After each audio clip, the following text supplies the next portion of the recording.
Hello, my name is Bianco. In this video we will have a look at a limited edition of a buck knife, the 110, the Folding Hunter. We see here on the side 60 year of manufacturing for that classic Folding Hunter buck knife. This model is made in X variations, in X limited editions over the years. It's a classic US design. So we have a relative fancy packaging. We have an outer sleeve, and there we have actually some more information. US made. The sheath is imported, I think, Mexico. We're gonna see.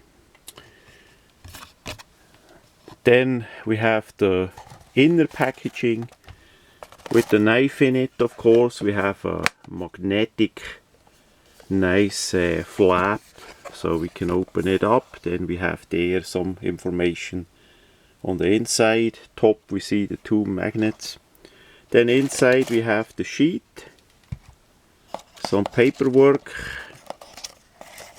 of course the knife that I already took out, and a bit padding, I guess. So let's quick have a look at the paper. You can always stop the video. That is just what comes with it. Of course that it is original.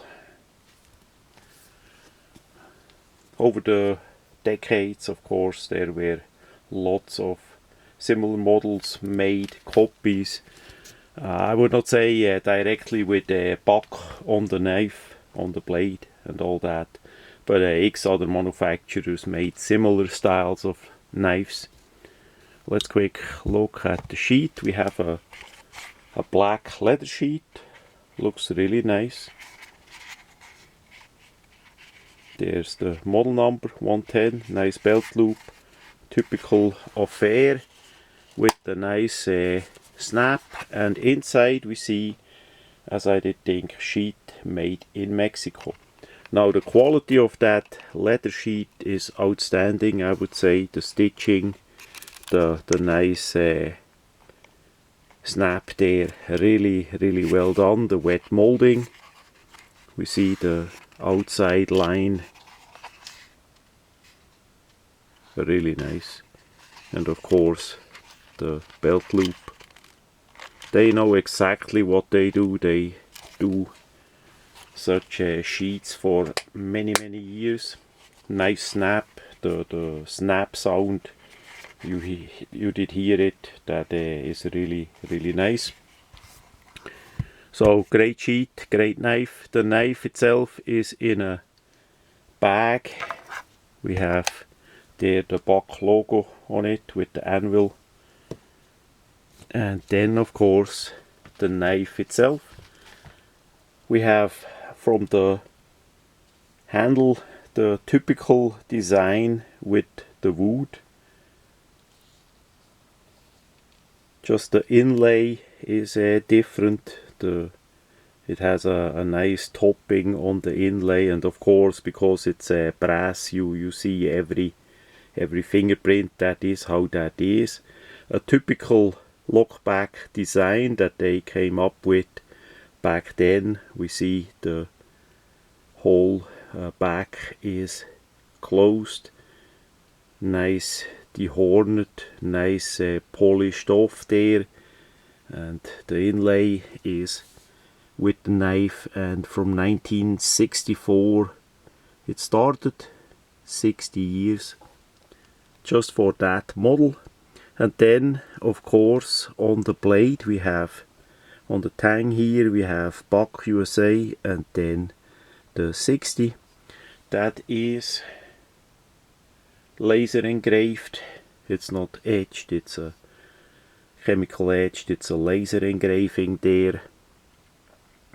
And on the opposite side we see that the heat treating is done by Bose. Paul Bose did retire or semi-retire, and for those that are a bit younger, Paul Bose did work for or works for buck knives for many decades. He was responsible for the heat treating and came up with a really great heat treating back then in the days of ATS 34 steel. Basically back then we had mainly 440C, and the ATS 34 did start that what we still have today, the hype of the super steels, I would say, long time ago. But that started it, and he came up with a really good heat treating and all that, and yeah, the rest is history. So in this case we have magnacut, that is the super steel our days, and of course he came up with a heat treating for that too. So it's not only about the steel, it's about the heat treating, that you have as best as possible heat treating on the steel. Now for the blade we have the typical clip point shape. The knife itself, other than the inlay and the material of the blade, is just like pretty much every other buck 110. We have a hollow grind, nicely done, nice and sharp, and the action feels exactly like other buck knives in that model range too. We have a nice smooth walk and talk, has a good spring tension there, opens nicely, no half stop of course, and then it snaps good into place. We have no wiggle left and right, up and down at all. So a really nice knife, all in all, for sure. Now the price for that item is around $200, unfortunately, because of the magnacut. The prices for such items are a bit on the steep side, I would say. Now if you are a buck collector, that is something for you for sure. If you gonna use that knife and you want to have the, quite likely for now, the best steel in that knife available, that's also the model for you.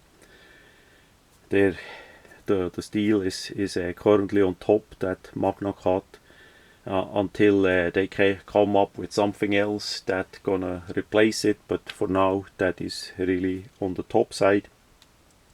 Now for regular users, I would say this is not the model for you. You can save some money and get a version with the regular 420 steel blade that has also the Paul Bose heat treating on it, and there you can actually use it, and don't be afraid about the blade chipping or have a scratch on it or something like that. You know, that is more for a user. And of course they make different models with different variety of blade steel. The 420 is just the basic one what you can get, and that model will run you maybe $60, $50, $60, $70, depends where you're gonna get it and if it's brand new or not. A similar leather sheet, they make it in different colors and all that. Also nylon, cordura, such kind of material if you want. The main drawback, I would say, for that knife is that it is rather heavy. Especially in our days, maybe back in the day, that was not that much of a concern. But if we look, we have solid bolsters, brass bolster material there in the front and the back. The wood scales are also relatively thick. Then we have the lock back, of course, steel, there, and the spacer behind steel as well. So the item is really on the relative heavy side. That is a bit of drawback. Of course, they make now since many years different models with polymer, G10, micarta, grip, so that you don't have any brass or any wood on it. That's probably, if you want to carry it, if you would like to have a knife in that style, that quite likely would be the better idea. Different blade materials also, so that is all up to you as well. So we have nowadays, fortunately, a lot of a selection of different models that we can select and choose. If you are on a budget, if you want to have something light, if you want the best of the best like this one, that is all up to you and possible. So yeah, so that's pretty much it about that Buck 110, the limited edition, going still strong, and quite likely the next 60 years as well.